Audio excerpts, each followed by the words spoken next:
Na edição de hoje da série Municípios Capixabas, você viaja com a TV Assembleia pela cidade de Colatina.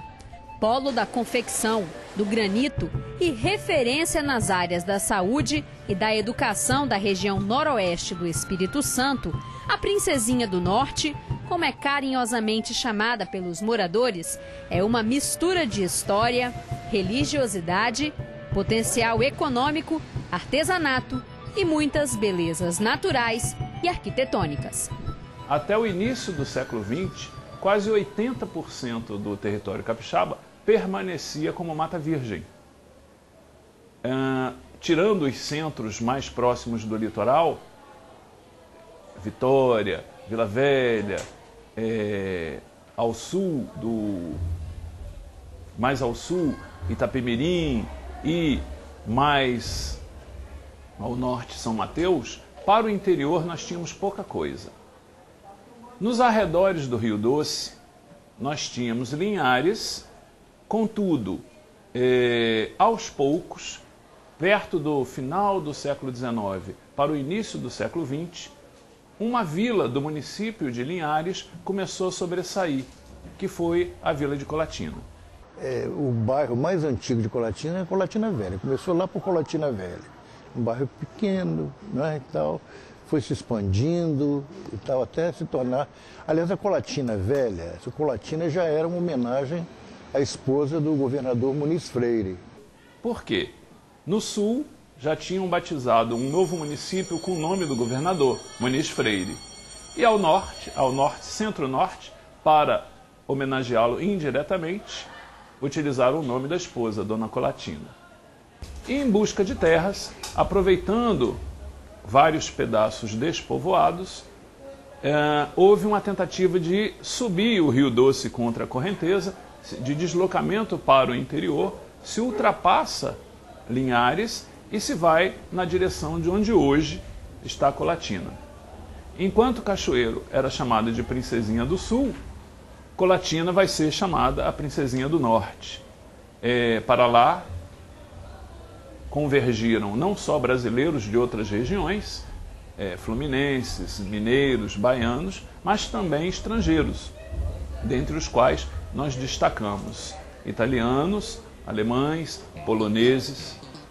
Com a construção da estrada de ferro Diamantina, hoje Vitória Minas, em 1906, a região ganha novos moradores e a economia prospera. No século XX, com o impacto, da evolução tecnológica, já se cogitava a construção de uma ferrovia ligando Minas Gerais a Vitória. Porém, essa ferrovia foi sendo construída aos trechos, aos pedaços. Aquela que passa pela região de Colatina, aquela que mais tarde vai ser o embrião da Vitória Minas, chamava-se Estrada de Ferro de Diamantina, que acaba servindo para uma outra vocação que o Espírito Santo vai apresentar, que é a vocação portuária. No Espírito Santo, até o século XIX, embora já houvessem ferrovias, estivesse iniciando no começo do século XX construção de rodovias, boa parte do transporte se deu em tropa de mula. E isso significava que as distâncias pareciam maiores. Trajetos que hoje podem ser feitos em 2 horas e pouco, na época, eram dias de viagem. Isso fez com que a administração fosse muito difícil. As distâncias eram longas a serem percorridas, as comunicações eram precárias. Daí, uma alternativa foi a subdivisão de municípios grandes em municípios menores. Por isso, em 1921, aproveitando a prosperidade da região de Colatina, houve o desmembramento do município de Linhares. 7 anos depois, é inaugurada a Ponte Florentino Avidos, outro marco do desenvolvimento econômico da cidade. A ponte liga o norte e o sul da cidade e hoje é um dos cartões postais de Colatina. O Ney lembra da época em que a ponte ainda era de madeira. Era de madeira, inclusive no meu livro aqui eu tenho essa ponte de madeira. E quantas vezes eu atravessei essa ponte de madeira para ir com a minha tia, em São Silvano, visitar um amigo dela que era que ondulava cabelo, né, e tal, e ela ia lá para aprender ondulação permanente e tal. E eu me lembro que eu tinha 6, 7 anos, a gente atravessava essa ponte. Até 1943, 44, essa ponte era de madeira. Se as pessoas usavam a passagem para ir de um lado ao outro da cidade, na mesma época em que ela foi inaugurada, surgia o antigo e famoso meio de transporte aquático, o vaporzinho. O Rio Doce era navegável, né? Nós tínhamos aqui o navio, o vaporzinho Juparanã, e esse vaporzinho ia constantemente daqui para Regência e Linhares, transportava pessoas, transportava mercadorias e tal. E o rio era um rio caudaloso, não é? E esse Juparanã fez nome. Foi o senhor, nós não podemos deixar de citar o senhor Pedro Epichim, né? Que foi o idealizador e construtor desse navio. E os irmãos e os filhos dele o ajudavam muito nessa missão, esse mistério de fazer esses transportes e tal. Tão conhecido e muito usado pelos moradores colatinenses, o vaporzinho foi até citado em um livro de ficção. O autor é o mineiro Filogônio Barbosa, escritor e artista plástico da região. E tinha o vaporzinho aqui, o Juparanã, que eu vou falar no Juparanã, né? Esse vaporzinho, ele terminou seus dias ali, ó, numa terra aqui embaixo, na beira do Rio Doce. Eles esqueceram dele e ele ficou e desapareceu. Com quase 1.500 quilômetros quadrados, Colatina é uma das cidades de maior extensão territorial do Espírito Santo. 80% da população está na área urbana. Com o passar dos anos, Colatina se tornou o centro econômico e social do Noroeste capixaba. Aqui estão situadas as grandes fábricas, as melhores escolas e o maior complexo de saúde do Noroeste. Colatina é um importante centro de atendimento médico-hospitalar. Ao todo, o município atende a quase 500 mil moradores, tanto de Colatina como dos 17 municípios vizinhos. O Hospital e Maternidade São José é o único da região com unidade de tratamento intensivo neonatal. A UTIM do local tem capacidade para 10 leitos. 90% dos atendimentos realizados aqui são demandas do SUS. Por causa dos serviços que oferece, o hospital acolhe pacientes de outras regiões e até de outros estados. Hoje o hospital é referência de maternidade de alto risco. Nós temos atendimento 24 horas para toda a região noroeste capixaba, tá certo? Nós temos uma UTI neonatal que dá suporte a essa maternidade de alto risco, com 10 leitos. Algumas vezes ficamos até com uma lotação maior do que esses 10 leitos, damos suporte para 11, 12 crianças internadas. Temos uma UTI adulto também com 10 leitos. Recebemos pacientes de todo o Noroeste, dos 17 municípios, inclusive pacientes da Grande Vitória também, algumas vezes internam aqui no nosso hospital. Se a saúde é referência na região, o complexo educacional da cidade não fica atrás. Conta com uma extensa rede de estabelecimentos, desde os centros de educação infantil até cursos superiores. Os 2 campi do Instituto Federal de Educação, Ciência e Tecnologia do Espírito Santo, o IFES, atendem a mais de 1.800 estudantes de todo o Noroeste e ainda de Minas Gerais e sul da Bahia. No campus de Itapina, 800 alunos estão matriculados em cursos voltados para o trabalho no campo. Aqui, desenvolvem pesquisas e ganham conhecimento para levar para a cidade e para o município dos pais o que há de mais moderno em agropecuária. É uma região tradicionalmente agrícola, onde a maior parte da população está no campo. Então, os nossos alunos, os nossos egressos, são esses que voltam para essa região, levando tecnologia, levando novidades para o campo. Isso faz com que aumente a renda do agricultor, agregue valor no seu produto, evitando também problemas sérios como o êxodo rural, evitando com isso sérios problemas que são vistos hoje na cidade. Então, a importância desse campo está diretamente relacionada a isso, tá? A tecnologia que hoje está sendo levada para o campo. O Laboratório de Solos é o orgulho da instituição. Ele está entre os melhores do país. Uma particularidade do nosso campus. Nós já temos aqui um laboratório de solos, tá, que ele é considerado um dos 5 melhores laboratórios de solos do país. Em 2010 nós pegamos o primeiro lugar. Em 2011 nós ficamos como 3º lugar. Isso nos dá uma característica muito importante, porque nós estamos com isso também levando um ponto que é importante para o agricultor, que é a análise de solo, tá? E com qualidade. Esse é o nosso grande objetivo atualmente. No laboratório nós temos um trabalho tanto de ensino, os nossos alunos têm aula aqui dentro, quanto de pesquisas desenvolvidas pelo campus Itapina também, que englobam a parte de solos. É tudo feito aqui dentro do laboratório. E nós também desenvolvemos um trabalho de extensão com os produtores, ou seja, nós prestamos um serviço aos produtores. Eles coletam o solo na sua propriedade, trazem para a gente aqui, a gente analisa a fertilidade desses solos, para que possa haver uma recomendação adequada para a lavoura, para que eles obtenham uma produção maior, né? As estudantes Rutiele e Natália garantem que o que aprenderam no IFES vai ser muito útil no futuro. É uma honra estudar aqui, principalmente porque abre portas para um mercado de trabalho, é um preparamento que a gente passa por aqui. Então, eu sinto honrada de ter essa oportunidade. Enquanto o campus de Itapina prepara profissionais para o meio rural, o de Colatina está de olho no setor de serviços.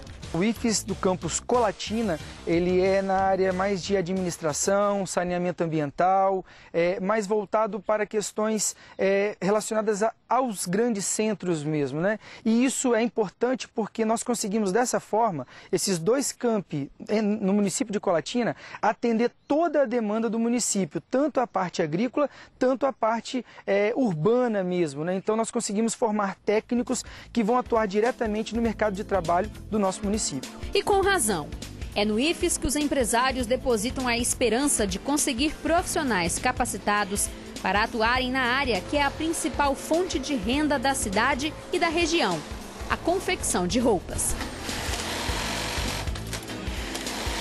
O polo de confecções de Colatina, que engloba também os municípios vizinhos, é um dos maiores do Brasil e o maior do estado.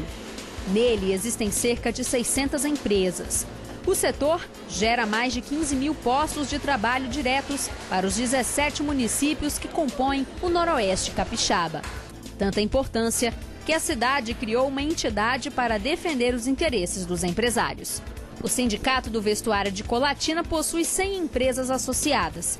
3 delas pertencem à família de Edivaldo Vieira, presidente do sindicato. Elas fazem parte do Grupo Mimo, um dos pioneiros na indústria de confecções do município. Ele explica como as roupas passaram a ser o principal produto da economia colatinense. Nos anos 70, Colatina estava com uma economia bastante debilitada em função da erradicação do polo cafeeiro da região.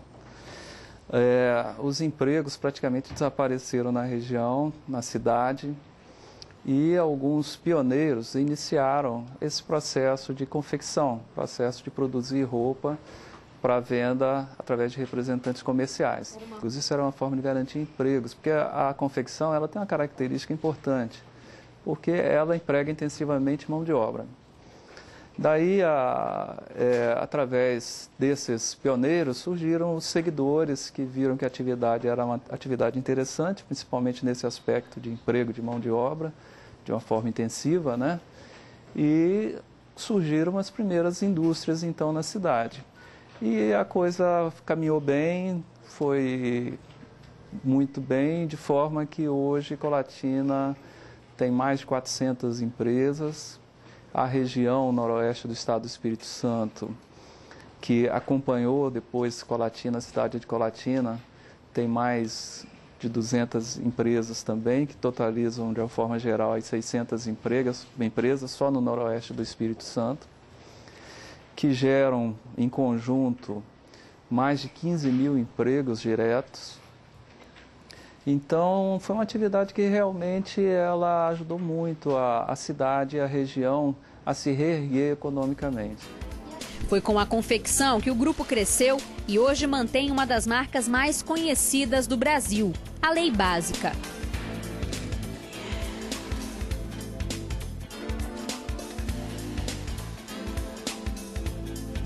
Apesar do sucesso e da importância do setor para a economia, Edivaldo destaca alguns desafios e cita o principal deles. Hoje enfrentamos pesados desafios, principalmente em função de um câmbio, o real hoje supervalorizado. Nós hoje sofremos aí uma concorrência enorme dos países asiáticos. A China, né, o monstro chinês, né, está aí com seus tentáculos por todo o estado, todo o Brasil de uma forma geral. Mas o susto não é tão grande. Por quê?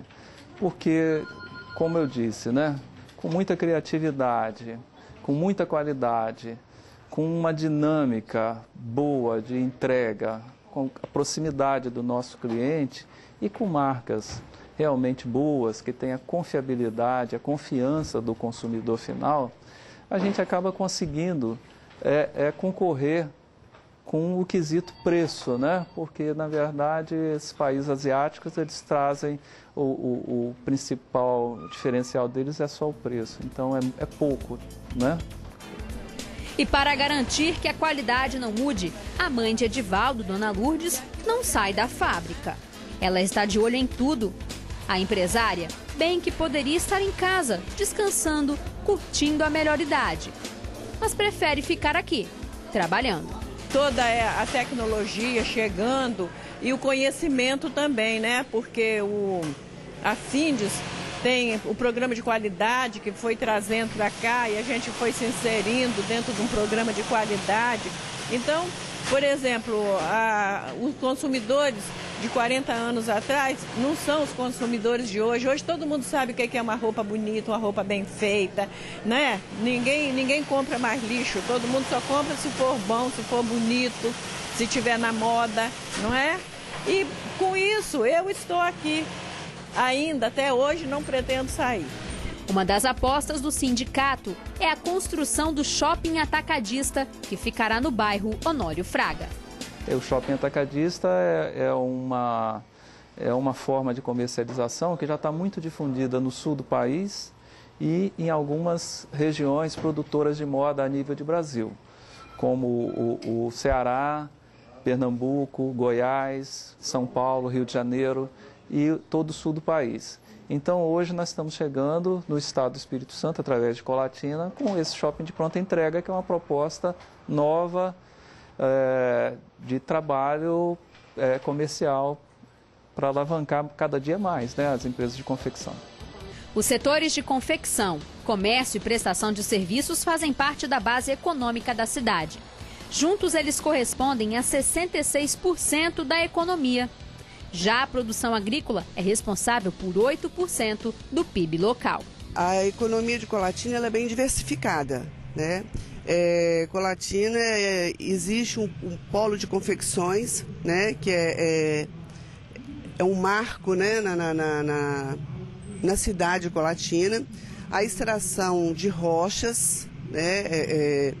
Um polo de uma dimensão muito grande. E é uma coisa bem diversificada, a questão do setor de confecções, do setor moveleiro, né, de rochas, e também é uma economia mista, onde vem aí a questão da cultura, né, produção do café e também de gado. A expectativa de crescimento do município é o novo polo industrial de Colatina. Existem vários projetos, né? Um dos projetos já no plano estratégico de governo, né, é a implantação do polo industrial aqui em Colatina, né? Estamos aí no projeto de desenvolvimento de uma área aí de 6 milhões de metros quadrados, onde vai ser focado o polo industrial aqui em Colatina. A maior riqueza mineral da cidade é o granito. Nas terras da família Guerra, o Preto São Gabriel está completando a renda dos 8 irmãos, que também investem em café e outras culturas, como a produção de peixes. Mas nos últimos anos, os Guerra têm investido em um dos setores que mais crescem na região, o turismo.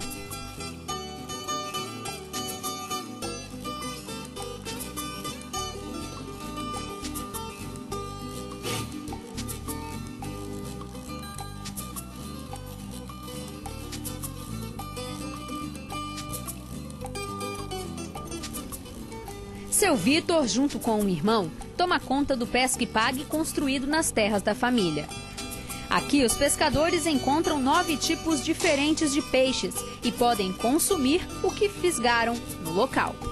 A piscicultura já está sendo desenvolvida desde 95. Antigamente, papai já existia, né, com os pequenos tanques de criação, mas sem nível comercial. Hoje está em nível comercial, de economia familiar. Nós temos o Pesque Pague e temos uma criação semi-intensiva de peixes da bacia tropical. Os Pesque Pague são só uma das opções turísticas de Colatina. O turismo do local vai além das belezas naturais e arquitetônicas. O distrito que merece destaque é Itapina. O lugar é um ponto histórico de Colatina. No caminho para Itapina encontramos as belezas do Rio Doce e a antiga fábrica de cerâmica dá um toque rústico ao lugar.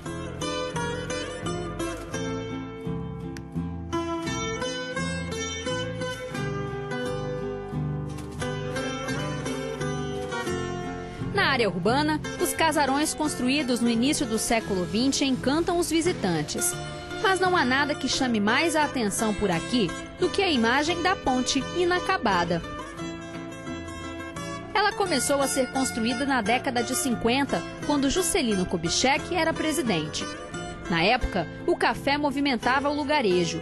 E a construção da ponte, que ligaria Itapina à estrada que leva a Colatina, atraiu trabalhadores como o pai de Abel. Ele é comerciário e toma conta do único ponto de medicamentos do local. O antigo morador destaca a movimentação econômica daquele tempo. Era um movimento muito grande mesmo. Inclusive, até se observa que essa antiga estação é onde que vinha o transporte de... O pessoal trazia o café até aqui para chegar para Vitória, que embarcava aqui nos trens da Vale, né? E esse povo trazia o produto, descarregava e depois fazia as compras de cereais para levar, né, para as propriedades. E isso aqui era um movimento muito grande. Nessa loja, a mercearia, inclusive, que a gente trabalhava, nós éramos em 5 balconistas. Tinha dia que a gente trabalhava até 9, 10 horas da noite, era um movimento grande. Você pode observar que todas as portas que estão fechadas em Itapina, que você vê que era comércio, antigamente funcionava. Aí tinha aqui casas que vendia eletrodoméstico, ferramentas, ferragem, tecido, tinha as grandes lojas de tecido, que era confecções, era pouco naquela época, né? A gente vinha comprar o tecido dele, mesmo fazia a roupa em casa. Tinha um pessoal libanês, tinha os turcos. Como a ponte não foi terminada e com o crescimento da região central de Colatina, muitas pessoas deixaram o distrito. Ao todo, 3.000 pessoas moram na região e hoje ela está assim, quase abandonada. O principal de tudo foi... Você sabe como é que o povo antigo era, eles tinham assim, muito preocupação com os filhos. Como aqui não tinha condição de ter um estudo melhor, a maioria tinha que colocar os filhos para estudar fora, ou Colatina, ou Vitória, muitas vezes até em Moraes, muita gente foi estudar por ali. E os pais, né, costumavam acompanhar os filhos. Aí mudavam daqui, foi diminuindo e foi piorando cada dia que mais, porque a maioria teve que estudar fora, né? Eu, no meu caso também, foi um deles. Meus filhos tiveram que ir embora estudar, quer dizer. E eu acho que é um desses casos. E depois também foi a não conclusão da ponte, que matou isso aqui. A maioria dos casarões, onde antes funcionavam estabelecimentos comerciais, está com as portas fechadas. Da antiga Casa de Saúde Santa Marta, desativada na década de 90, só restam as ruínas. Mesmo assim, o charme e o pôr do sol do lugar são imperdíveis. Apesar de não ser funcional, a ponte inacabada é o cartão postal de Itapina. E para encurtar o caminho, os moradores usam a balsa como alternativa. São tantas belezas que vale a pena vir conferir.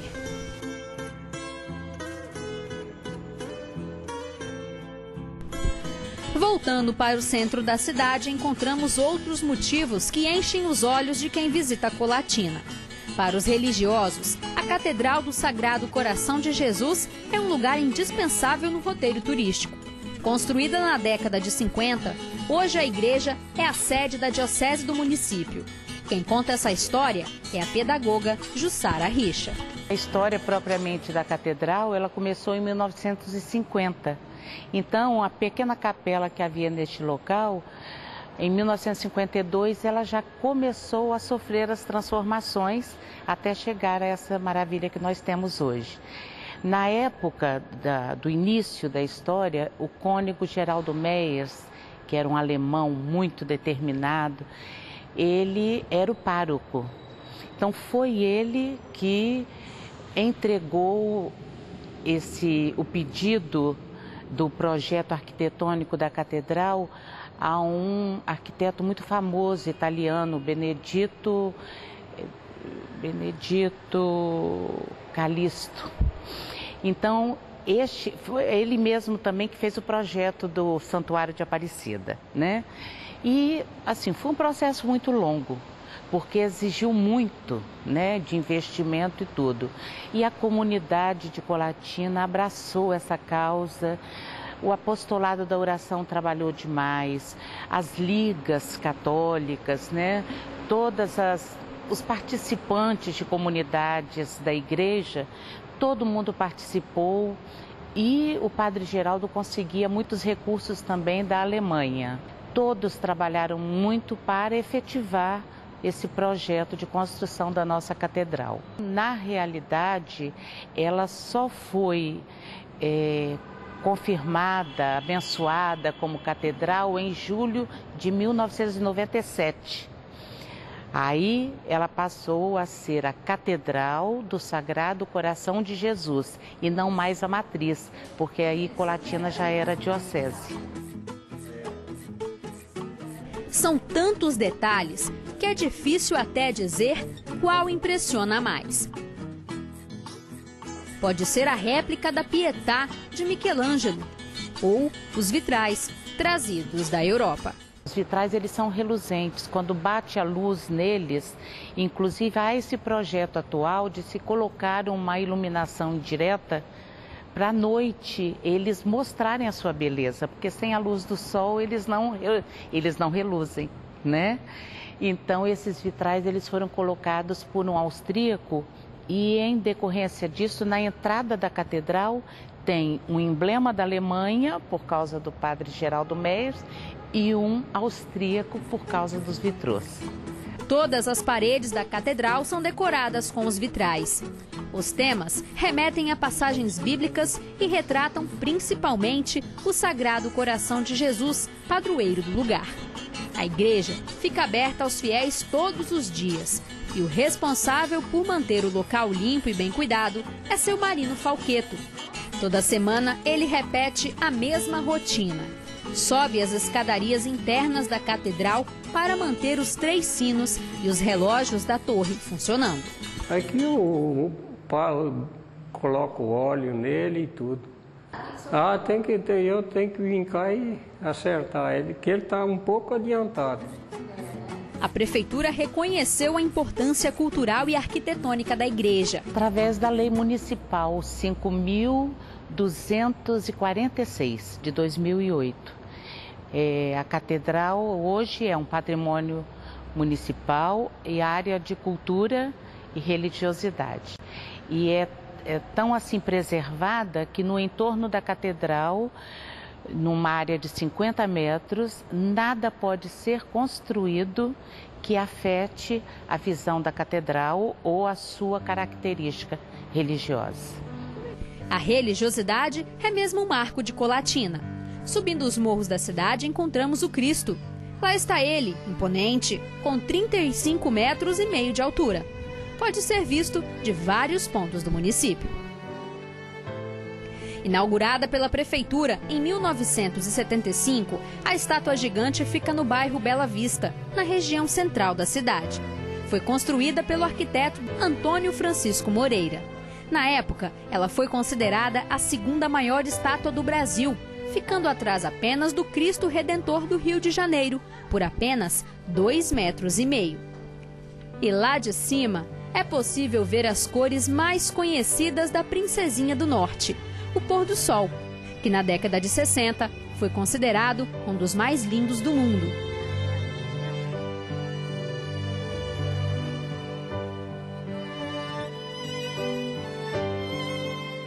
Quem está atrás de sossego e conhecimento pode visitar a Biblioteca Pública Municipal.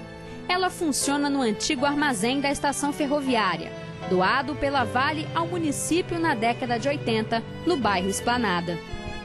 Na reforma, foram preservadas as características originais do armazém, construído no início do século passado. O acervo é formado por cerca de 20 mil volumes e o sistema está totalmente informatizado. Nós temos um público de abaixo de 60 pessoas por dia e o nosso público maior são alunos de ensino médio e fundamental. Mas nós temos leitores fiéis, muitos fiéis, de toda a faixa etária. O mais importante, eu acho muito bonito isso, sabe? E nós temos leitores que todos os dias eles passam por aqui. A parte cultural da cidade fica por conta dos artesãos e artistas plásticos. Um deles é seu Felogônio, que escreveu sobre o vaporzinho e que citamos no início da matéria, lembra? São telas com paisagens e até desenhos abstratos. Eu não tenho preferência, não. Eu que me der vontade de pintar, eu estou pintando. Pinto 7. Porque der vontade. Eu não sou aquele pintor formal. Eu vou pintando. Eu essa paisagem, pinto muita paisagem, frutas, flores, natureza modernas, mais avançadas, mais conservadoras. É todo tipo de pintura. Você faz abstrato? Abstrata, surrealista, e vai embora. A artesã Luzier ganha a vida com a produção de biscuit e enxoval de bebês. Ela conta que a Associação de Artesãos da cidade ganhou força nos últimos anos. Foi através desse projeto, né, foi para resgatar o artesanato e as culinárias da nossa cidade. Foi através desse projeto, né, é onde todo final de semana acontece, sábado e domingo a feira na Praça Sol Poente. Todo final de semana tem essa feira com as culinárias, o artesanato e temos também brinquedo. Nós temos hoje 19 artesãos e 18 culinaristas, né? E é uma vitrine por quê? Porque aí a gente divulga o nosso trabalho, além de divulgar nosso trabalho, a gente, por exemplo, eu mesma fiz o meu nome através desse projeto. E o apoio tem dado certo. Em 2010, ela ficou entre as 6 finalistas do concurso Mulheres Empreendedoras do Sebrae. Foi convite da Isolina, né, Passos, é do Sebrae mesmo, né? Aí convidou a participar do Prêmio Mulheres de Negócios, né, de 2010, né? Eu fui classificada na minha história e depois, né, fizeram uma entrevista e eu cheguei na final, através dessa entrevista. A premiação foi dia 26 de maio, desse mês, de 2011, né? E aí, como eu cheguei na finalista, né? Fui uma das finalistas, foi um incentivo a mais me dedicar ao meu artesanato, né? Eu me senti realizada, né? Para mim, eu não esperava. Então, estou muito feliz. Nosso passeio por Colatina chega ao final com gostinho de quero mais. Nos despedimos da cidade com tudo aquilo que ela oferece aos moradores e aos visitantes. História, trabalho, belezas naturais e arquitetônicas e hospitalidade de primeira.